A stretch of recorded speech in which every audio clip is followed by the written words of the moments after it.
آغاز کرتے ہیں. ہم سے بہت شکریہ آپ کے وقت کا.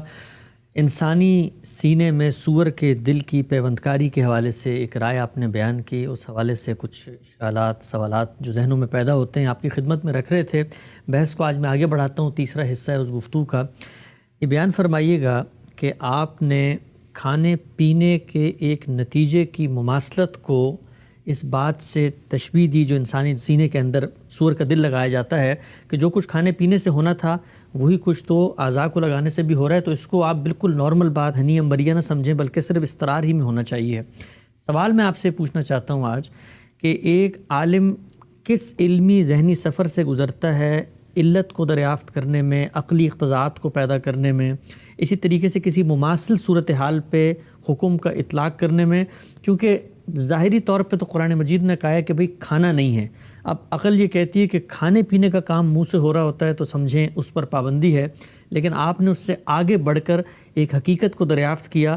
جاننا میں آپ سے چاہتا ہوں وہ آپ کا اپنا سفر کیا ہے، کیسے آپ اس رستے پر پہنچتے ہیں اور کیسے آپ نے مماثلت جو ہے تلاش کی، زبان و بیان کے اصولوں کے مطابق، اور یہ عقلی اقتضاءات ہوتے کیا ہیں؟ سب سے پہلے یہ سمجھنا چاہیے کہ اللہ کی کتاب ہو، رسالت باب صلی اللہ علیہ وسلم کی ہدایات ہوں. ہمارے پاس وہ دو ہی صورتوں میں ہے. ایک یہ کہ الفاظ میں اللہ نے اپنی بات بیان کر دی، پیغمبر صلی اللہ علیہ وسلم نے اپنا علم الفاظ میں بیان کیا، راویوں نے ہم تک پہنچا دیا. دوسرے وہ عمل جو صحابہ کے ذریعے سے جاری کر دیا گیا اور اجماع اور تواتر سے منتقل ہو رہا ہے. ٹھیک، یہ دو ہی ذرائع ہیں. عمل کے معاملے میں تو یہ بحث پیدا نہیں ہوتی، لیکن جو چیز الفاظ میں بیان ہوتی ہے اس میں پہلی چیز یہی ہے کہ اس کو سمجھنا ہے. ہمارے ہاں یہ بات بالکل طے ہے کہ جب آپ اللہ کی کتاب کو سمجھتے ہیں یا اللہ تعالیٰ کے پیغمبر کی کسی بات کو سمجھتے ہیں تو کلام کو سمجھنے کے لیے جو مسلمات ہیں ان کی ادنیٰ درجے میں بھی خلاف ورزی نہیں کی جائے گی. ٹھیک، اس میں نہ کسی منطق کو دخل دینے دیا جائے گا، نہ کوئی عقلی مقتضیات وہاں زیر بحث آئیں گے. فہم کا جہاں تک تعلق ہے اس میں تو بس زبان کے قواعد ہی زیر بحث ہوں گے. یہ دیکھا جائے گا کہ جو لفظ استعمال ہوا ہے اس کے کیا کیا معنی ہو سکتے ہیں، اور وہ معنی اس علم کی روشنی میں طے کیے جائیں گے جو ہم تک زبان کا منتقل ہوا ہے. اس میں کئی مرتبہ یہ عرض کیا جا چکا ہے کہ اس کا ایک بڑا ماخذ خود قرآن مجید ہے. رسالت مآب صلی اللہ علیہ وسلم کی روایات میں بھی جو روایت بالمعنی کے طریقے پر چیزیں نہیں آئیں وہ بھی ایک بڑا ماخذ ہے، کلام عرب ہے. پھر یہ کہ اہل علم نے ایک زندہ زبان کے طریقے پر اس علم کو منتقل کیا ہے، اور یہ بھی سارا کا سارا ایک بڑے تھوڑے حصے کو چھوڑ کر متواتر ہے جو ہمارے ہاں لغت میں ثبت ہو چکا ہے. ٹھیک، تو لفظ کے معنی کیا ہے؟ پھر یہ کہ جو تالیف اس سے وجود میں آتی ہے، جس سے جملہ بنتا ہے، اس کو دیکھیں گے کہ وہ تالیف اس لفظ کو اب کیا مفہوم دے رہی ہے. کیونکہ جیسے ہی ایک لفظ تالیف کا حصہ بنتا ہے، جملے کا حصہ بنتا ہے سادہ لفظوں میں، تو اس میں تجرید ہوتی ہے. اس کے 10 معنی ہیں، ہو سکتا ہے اب 2 کے لیے رہ جائے، 3 کے لیے رہ جائے، 4 کے لیے رہ جائے. پھر اس کے بعد اس کا سیاق کیا ہے، سباق کیا ہے. تو ان چیزوں سے گزر کر، تینوں مراحل سے گزرنے کے بعد جو مدعا طے ہوگا اس میں ہم متکلم کا منشا متعین کر دیں گے. یہی ہمارے یہاں طریقہ ہے. اس میں کسی اور چیز کی کوئی اہمیت نہیں. تعلیف سے مراد جملے کی کمپوزیشن یعنی جملہ کس طرح سے بنایا گیا، ظاہر ہے کہ وہ جملہ اسمیہ ہے، خبریہ ہے، انشائیہ ہے. اس میں کیا مدعا پیش نظر ہے جس کو متکلم نے سامنے رکھ کر اس جملے کو ہم تک پہنچایا ہے. تو یہ ہر کلام میں ہوتا ہے. یہ جو میں نے باتیں آپ کی خدمت میں عرض کی، یہ کوئی قرآن کے ساتھ خاص نہیں ہے یا حدیث کے ساتھ خاص نہیں ہے. دنیا میں جو کلام بھی ہوگا اسی طریقے سے سمجھا جائے گا. اس میں کوئی معمولی انحراف بھی ہمارے ہاں برداشت نہیں کیا جاتا. یہ الگ بات ہے کہ کسی جگہ غلطی ہو جائے تو وہ تو اہل علم توجہ دلاتے رہتے ہیں، اور اچھے اہل علم خود بھی تنقید کرتے رہتے ہیں، اپنی چیزوں کو ریویو کرتے رہتے ہیں، دوبارہ دیکھتے رہتے ہیں. غلطیاں واضح ہوتی رہتی ہیں، اس لیے کہ ہم انسانوں کا فہم وہ صحیح بھی ہوتا ہے، غلط بھی ہوتا ہے. یہ بھی میں کئی مرتبہ عرض کر چکا ہوں کہ اس کی بڑی وجہ کیا ہوتی ہے، یا قلت علم یا قلت تدبر. کہیں علم میں کمی ہوگی یا تدبر میں، غور و خوض کرنے میں کمی رہ جائے گی تو غلطیاں بھی ہوتی ہیں. تاہم طریقہ یہی ہوگا، اس طریقے سے انحراف نہیں کیا جاتا.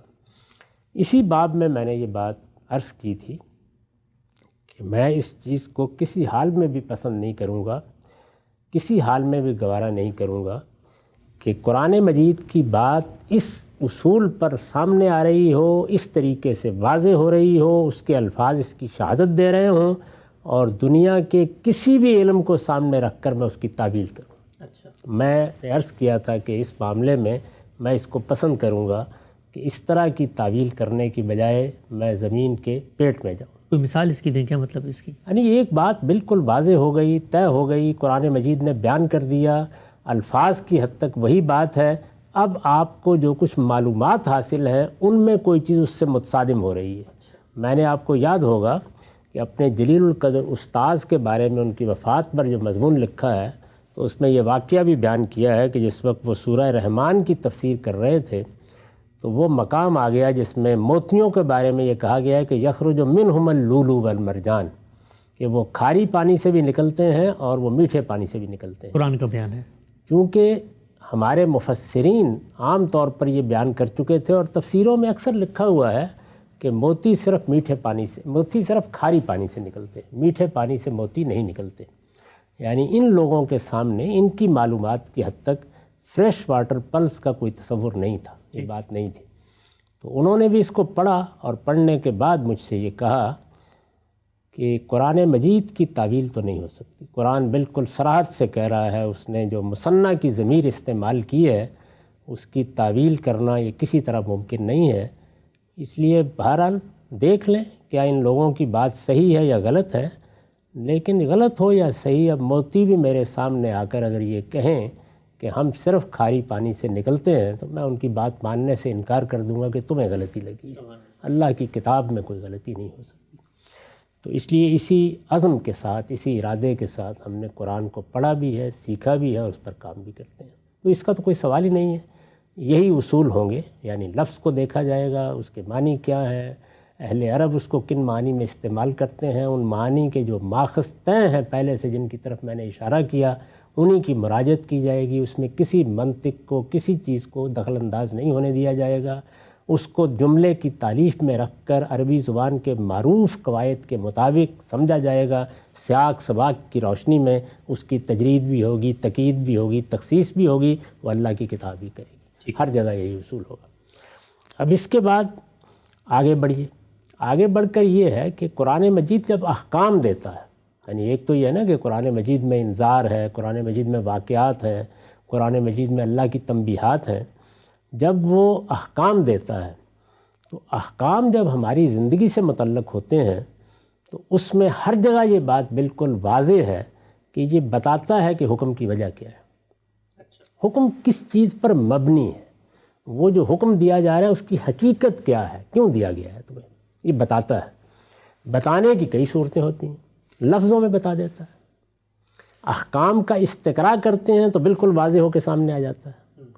استقراء سمجھتے ہیں نا، انڈکشن، یعنی اس میں کیا ہوتا ہے، اس میں یہ ہوتا ہے کہ بات لفظوں میں تو بیان نہیں ہوتی، ہمارے تمام علوم کی اس وقت بنیاد ہی اس انڈکشن پر ہے، بلکہ تمام واقعات، حوادث، مظاہر کو جمع کر کے وہ نتیجہ سامنے آ جاتا ہے۔ مثلاً تو یہ طریقہ آپ اختیار کرتے ہیں، اس وقت جتنے نتائج نکال رہے ہیں ایسے ہی ہے، یعنی اس وقت آپ کرونا کے بارے میں جو روز معلومات دیتے ہیں وہ کس اصول پر ہے، استقراء پر ہے، مریض ہیں کیا کر رہے ہیں، کیا نقصان پہنچ رہا ہے، کیا فائدہ ہو رہا ہے، کیا کیا علامتیں ظاہر ہو رہی ہیں، اور کوئی ذریعہ ہی نہیں ہے، یہی ذرائع ہوتے ہیں، بہت بڑے علم کا ذریعہ ہے، اور جدید سائنس تو اسی پر کھڑی ہے۔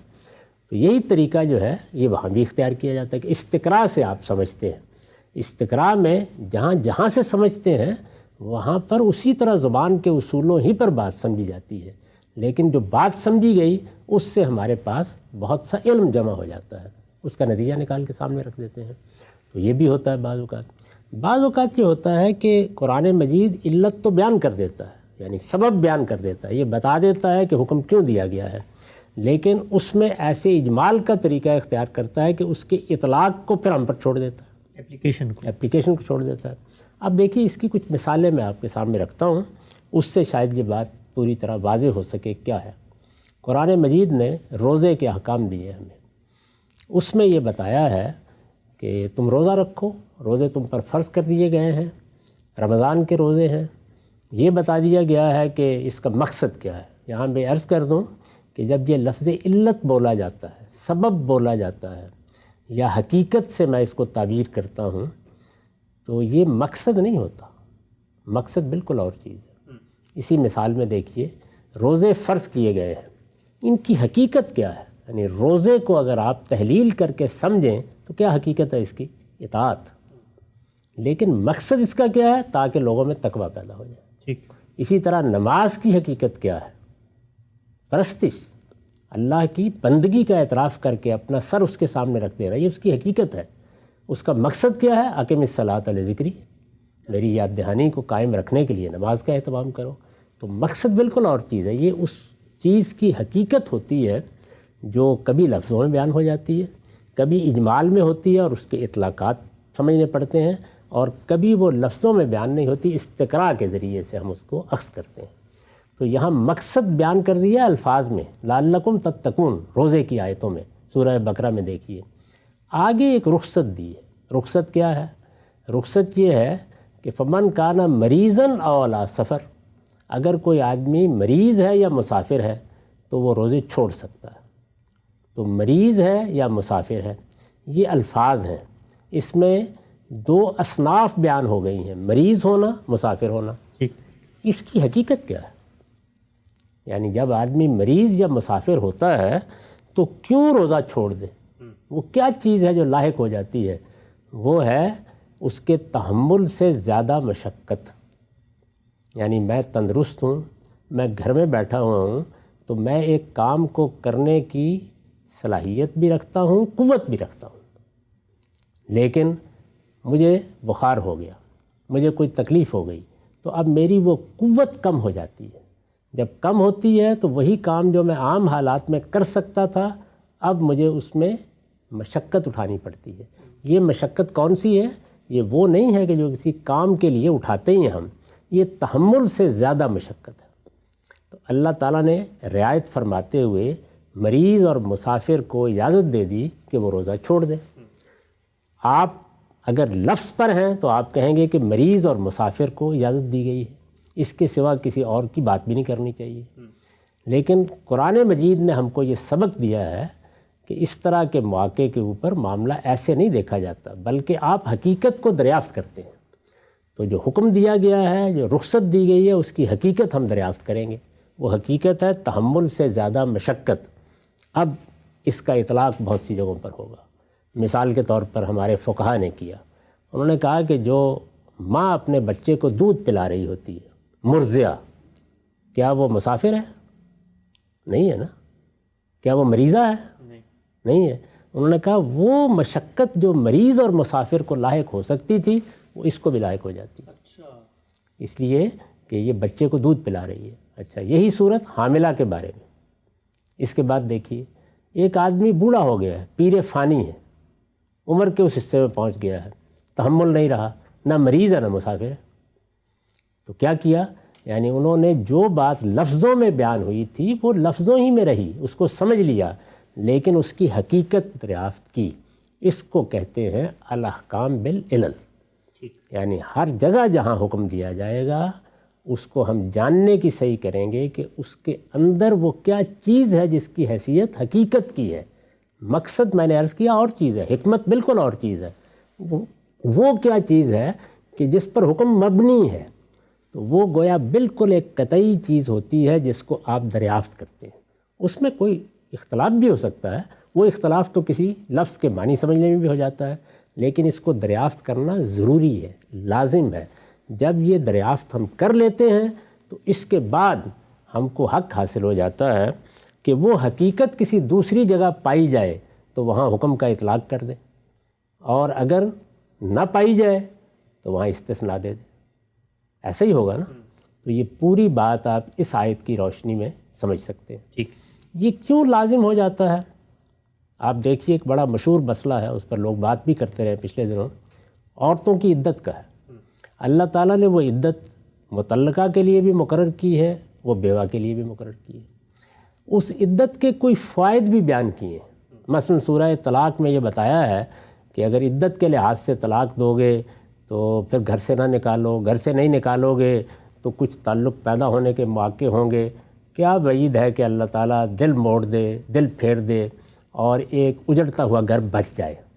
لعل اللہ یحدث بعد ذالک امرا، یہ بیان کیا ہے، لیکن آپ غور کر کے دیکھیں تو یہ سب فوائد ہے، یہ اصل حقیقت نہیں ہے۔ اصل حقیقت لفظوں میں کسی جگہ بیان نہیں ہوئی، لیکن جب آپ استقراء کرتے ہیں تو بالکل واضح ہو جاتی ہے۔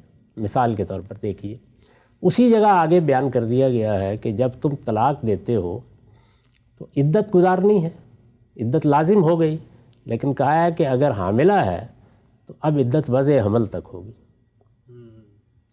مثال کے طور پر 5 دن کے بعد طلاق دینے کے بعد وضع حمل ہو گیا، فرمایا عدت ختم ہو جائے گی۔ اس کا مطلب وہ جو اندر تھا اس سے کوئی علت متعلق ہے۔ اچھا، دوسری جگہ سورہ بقرہ میں یہ بتایا کہ جس وقت تم لوگوں کو طلاق کا فیصلہ کرنا ہے تو تم نے اپنی ذمہ داریاں پوری کرنی ہیں، لیکن عورتوں پر لازم ہے کہ وہ عدت گزارے اور اس دوران میں جو کچھ ان کے پیٹ میں ہے اسے چھپائے نہیں۔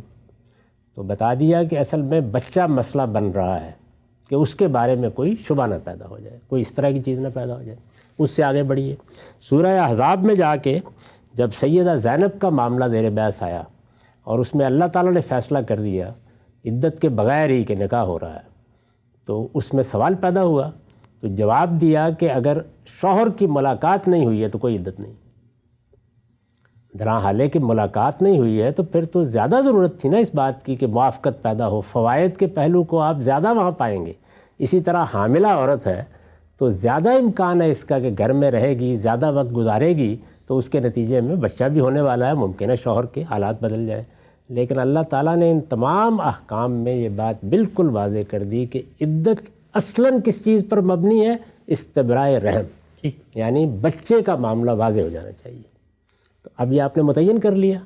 اس کے نتیجے میں ہم نے بھی یہ رائے دی کہ اگر جدید طریقوں سے یہ چیز متعین ہو جائے اور دونوں میاں بیوی راضی ہوں کہ فیصلہ کر لینا ہے تو پھر یہ فیصلہ کیا جا سکتا ہے کہ عدت پہلے ختم کر دی جائے۔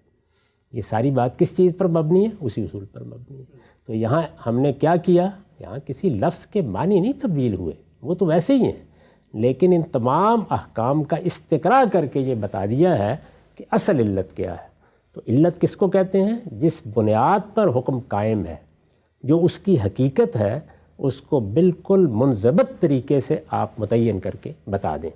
یہ دنیا میں ہر علم میں کام کرنا ہوتا ہے۔ یہ ہمارے ہاں جو آئین اور قانون بنتے ہیں ان میں بھی ہماری جو عدالتیں یہی کرتی ہیں، کبھی اس کو آئین کی روح کے نام پر، کبھی اس کے بنیادی ڈھانچے کے نام پر، کبھی اور چیزوں کے نام پر یہ کام کیا جاتا ہے کہ جو الفاظ لکھے گئے ہیں ان کا جو مدعا سمجھ میں آیا وہ کس حقیقت پر مبنی ہے۔ تو اس کی مثالیں آپ کو دین کے تمام احکام میں ملتی ہیں۔ رسول اللہ نے بھی کیا، رسول اللہ بھی کریں گے، کیوں نہیں کریں گے؟ یعنی رسالت میں آپ صلی اللہ علیہ وسلم بھی سب سے پہلے یہ متعین کریں گے، فقیہ بھی کرتے ہیں ہمارے فقہا۔ میں نے ابھی آپ کو مثال دی کہ وہ کیا اصول ہے جس کے تحت ایک دودھ پلانے والی عورت کو رخصت دی ہے، کیا اصول ہے جس کی بنیاد پر ایک حاملہ کو رخصت دی ہے، کیا اصول ہے جس کی بنیاد پر بوڑھے آدمی کو رخصت دی ہے۔ وہ مریض اور مسافر تو نہیں ہے۔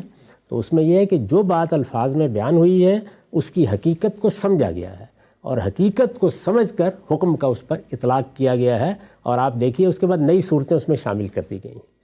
تو اس سے یہ بات واضح ہوتی ہے کہ اللہ تعالیٰ نے اپنی کتاب میں یہ طریقہ اختیار نہیں کیا کہ وہ ہر چیز کو قانونی ضابطوں میں بیان کرے۔ اس کا نتیجہ یہ نکلتا کہ کتاب کی بلاغت وہ نہ رہتی جو اس وقت ہے، شان وہ نہ رہتی، حسن کلام وہ نہ رہتا، اس کا جمالیاتی احساس ختم ہو جاتا۔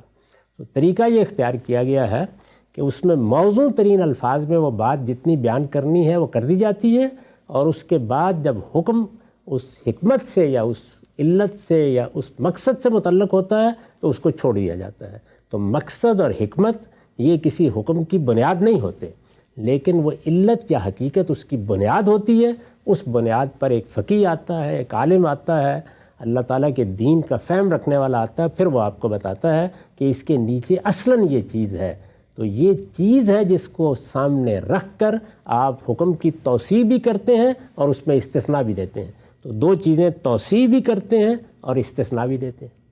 یعنی یہاں دیکھیے نا، ہم نے توسیع کر دی، کہا گیا تھا کہ مریض اور مسافر، توسیع کر کے بعض اور کو بھی شامل کر دیا، ہو سکتا ہے آج کے زمانے میں مشقت کی بعض دوسری صورتیں سامنے آئیں تو ان کو بھی شامل کر دیں۔ رسالت مآب صلی اللہ علیہ وسلم نے قرآن مجید نے جہاں محرمات کو بیان کیا ہے وہاں دیکھیے وہ مثال ہے اس بات کی کہ علت لفظوں میں بیان ہوئی ہے۔ یعنی یہ تو مثالیں تھیں کہ جہاں پر علت کو اس طرح لفظوں میں بیان نہیں کیا بلکہ یا ہمیں وہ سمجھنا پڑی یا استقراء سے متعین کرنی پڑی، وہاں لفظوں میں بیان کیے۔ آپ سورہ نساء میں محرمات کی فہرست دیکھیے، محرمات سے مراد وہ عورتیں جن سے نکاح جائز نہیں ہے۔ تو شروع کہاں سے کیا ہے؟ وَلَا تَنْكِحُوا مَا نَكَحَ آبَاؤُكُمْ، یعنی تمہارے باپوں نے جن عورتوں سے نکاح کیا ہے۔ دلچسپ بات ہے، ماں سے نہیں شروع کیا بلکہ ایک کمزور رشتہ جو ماں بن جاتا ہے۔ باپ نے نکاح کیا ہے، میں اس کے پیٹ سے پیدا نہیں ہوا اس خاتون کے، وہ میری اس طرح ماں نہیں ہے۔ فرمایا کہ جن مردوں نے عورتوں سے نکاح کیا اور تم ان کے بیٹے ہو، یعنی تمہارے باپوں نے ان سے نکاح کیا، اب تم ان سے نکاح نہیں کر سکتے۔ علت کو لفظوں میں بیان کیا، اِنَّهُ كَانَ فَاحِشَةً وَمَقْتًا وَسَاءَ سَبِيلًا، یعنی یہ کیا ہے؟ یہ فاحشہ ہے، یہ اللہ کی نافرمانی ہے، یہ بڑا ہی برا راستہ ہے۔ تو یہ بیان کر دیا آگے، تو فاحشہ اس کی علت ہے۔ اس کو سامنے رکھ کر رسالت مآب صلی اللہ علیہ وسلم نے لفظ کے اطلاقات میں توسیع فرمائی۔ اسی مقام پر بالکل آخر میں جب آپ جاتے ہیں تو وہاں بیان کیا کہ دو بہنوں کو ایک نکاح میں جمع نہیں کرنا۔ حضور نے یہ کہا کہ دو بہنوں کو ایک نکاح میں جمع کرنے سے جو فاحشہ پیدا ہوتی ہے تو بہت کمزور وہ یہاں آ کے، لیکن جو پیدا ہوتی ہے وہی اگر بھانجی کو اور خالہ کو ایک نکاح میں جمع کر دیا جائے اور پھوپھی کو اور بھتیجی کو ایک نکاح میں جمع کر دیا تو وہاں بھی پیدا ہو جاتی ہے۔ تو آپ نے اس کی توسیع کر دی۔ کیا فاحشہ پیدا ہوتی ہے ہم سب سے؟ یعنی فاحشہ تو یہ ہے نا کہ ایک تعلق جو اپنے اندر ایک رشتے کی تقدیس رکھتا ہے اس میں جنس کو نہیں آنا چاہیے۔ تو فرمایا کہ دو بہنوں کو ایک نکاح میں جمع کرنے سے جو چیز پیدا ہو رہی ہے وہی وہاں بھی پیدا ہو جاتی ہے۔ حالانکہ الفاظ میں بیان نہیں، الفاظ میں بیان نہیں ہوئی۔ میں نے اس پر بڑی تفصیل کے ساتھ اپنی کتاب میزان میں بھی اور البیان میں بھی گفتگو کی ہے۔